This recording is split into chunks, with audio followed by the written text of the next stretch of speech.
كلمه روبريكس دي عامله كده ايه؟ نموذج الاجابه واضح.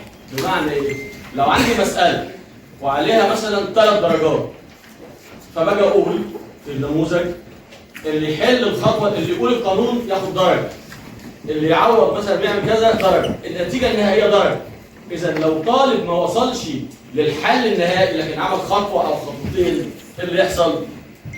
ياخد درجات. ده اللي بنقصد بيه كلمه روبرتس. انا بقولها بقى بايه؟ باختصار شويه او بطريقه اوضح، ان الدرجه موزعه على الاجابه، ان كل جزء من الاجابه عليه درجه، وبالتالي الطالب لو جاوب جزء والجزء الثاني ما كانش صحيح ياخد درجه عن الجزء اللي ايه؟ الصحيح اللي صححه او اللي كتبه يعني.